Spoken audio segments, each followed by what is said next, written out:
Pemirsa, sebagai berita terakhir, kami akan menghadirkan kabar dari keluarga mendiang Po Alpa yang perlahan-lahan sudah mulai mengikhlaskan kepergian Po Alpa yang memang pergi meninggalkan kita sangat mendadak sekali, pemirsa. Sekaligus juga kami pamit, terima kasih banyak sudah menyaksikan Insert Pagi. Insert Siang hadir 10.30 waktu Indonesia bagian Barat hanya di Trans TV, milik kita bersama.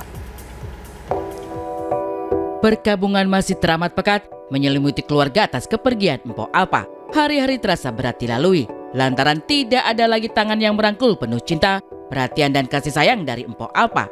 Air mata masih terus membasahi wajah dikala membayangkan satu persatu kenangan indah tentang almarhumah. Dan bersama duka lara yang amat dalam inilah, Aji masih belum sanggup masuk ke kamar, tidur di ranjang, bahkan mandi di kamar mandi di rumah di Cinere karena tak kuat bayangkan kenangan bersama almarhumah Mpok Alpa. Ya kalau untuk ikhlas mah udah ikhlas ya. Cuman ya memang keadaan kan kita selalu bersama ya. Kayak pagi itu kan selalu bangunin gitu kan. Pak, kalau kita yang duluan bangun, kalau nggak almarhumah, Pak, buruan udah mau matahari udah mau ini. Nggak berani masuk kamar ya? Sekarang gimana? Udah? Enggak juga. Sampai sekarang?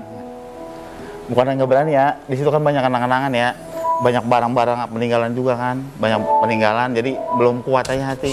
Saya masih tidur di ruang tamu. Sampai balik ke rumah yang Cinere juga, saya masih tidur di musola.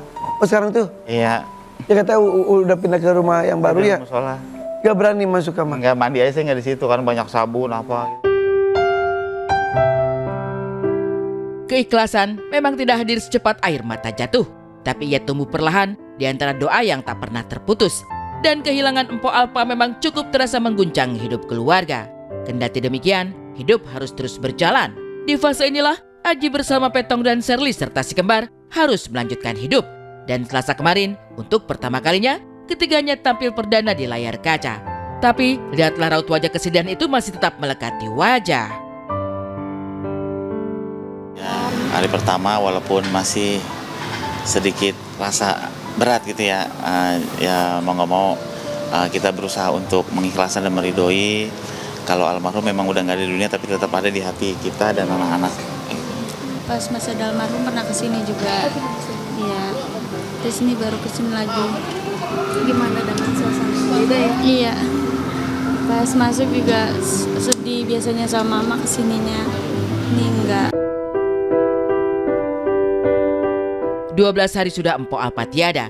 Rutinitas lama mulai dihidupkan kembali. Aji dan anak-anak mulai mencoba menerima kenyataan kepergian Mpok Alpa. Tapi di minggu pertama masa adaptasi itu, Aji dan anak-anak tidak mampu membendung kerinduan yang amat dalam pada Mpok Alpa. Mulai dari suara, perhatian, dan kasih sayang dari sang almarhumah amat dirindukan. Semuanya itu sekejap berbeda di rumah tanpa Mpok Alpa. Udah banyak perubahan ya, udah berubah dari panggilannya, suaranya, terus cara penyajian dan penyiapan ke suami, ke anak-anak juga kan. Ciri khas kan kalau saya makan kan biasa ditungguin almarhumah. Sampai air saya dituangin, sampai makan tuh ditungguin kayak gitu. Dan dia kan almarhumah suka nyomot makanan tuh. Makanan yang kita makan dia tuh nggak makan, cuma dimakan kayak gitu, cemil kayak gitu ya. Jadi kapan Pak buruan makan gitu. Mama juga kan pengen gitu. Maksudnya dia cuma nyemil aja, pengen ya. Ya kita tetap beraktivitas seperti biasanya. Terutama berdoa untuk almarhumah ya.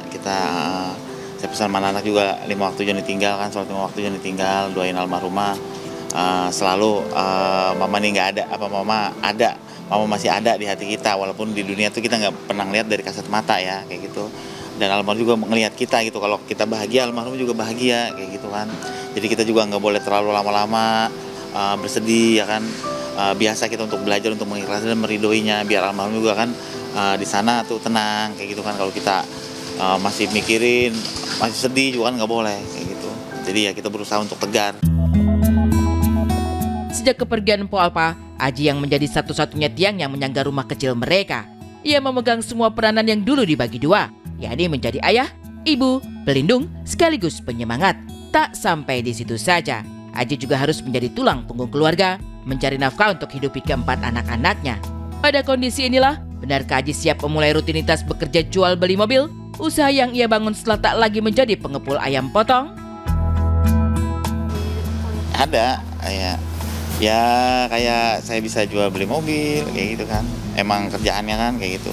Dulu kan saya jual ayam tuh ke kirim-kirim ke restoran gitu, ke catering. Saya ya nanti tinggal ini aja, bagaimana Allah aja, yang penting kita kan udah berusaha. Ntar arahnya kemana saya juga belum jejekan untuk saat ini, yang penting masih ada rezeki lah kayak gitu, masih ada rezeki buat anak-anak saya kan, masih perjalanan masih panjang. Rapi juga kan masih belum ada setahun, si ini masih sekolah kelas 3, kakak juga masih kuliah.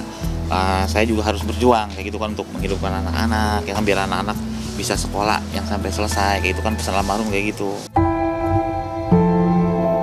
Memang duka kehilangan Empo Alpa masih terasa dalam, tapi semangat Aji dan anak-anak untuk berjuang melanjutkan hidup tidak henti. Bahkan setelah Empo Alpa tiada, rezeki untuk anak-anaknya pun tiada henti mengalir. Bahkan diakui Aji, bila sudah banyak tawaran yang datang untuk anak-anaknya, mulai dari menjadi bintang tamu talk show, syuting, hingga endorsan. Ada aja sih buat si kakak mah, kayak gitu, kayak ada mau endorse ke kakak, kayak gitu. Insya Allah. Gimana anaknya aja ya, saya kan nggak bisa maksain kan, Dek, ini ada yang mau ngajak syuting gimana, ini saya tanya dulu, kita baikin dulu arahnya kemana kayak gitu. Dan itu kan kemauannya ini anak-anak kayak gitu. Kalau tawaran ya alhamdulillah. Khusus pada Shirley, si sulung yang telah menimba ilmu di bangku kuliah itu, harapan untuk melanjutkan jejak sang bunda masih terpatri di hatinya. Shirley akui tak tutup kemungkinan bila terjun ke dunia hiburan. Semua itu bisa terjadi bila tidak mengganggu waktu kuliahnya. Akan aku mau jalanin, aku lanjutin perjalanan mama. Tapi sekarang udah ada tawaran weekend? Ada di DM, udah ada yang ngechat, tapi belum dibalas. Karena belum ini juga kan, belum tenang lah hati sama pikirannya kayak gitu. Nanti dulu dah Kak, kan belum 40 hari juga kan almarhumah ya kan, jadi kita belum bisa gimana ya, belum bisa ngobrol banyak juga sama kakak, cuman bisa bilang kan sabar kayak gitu.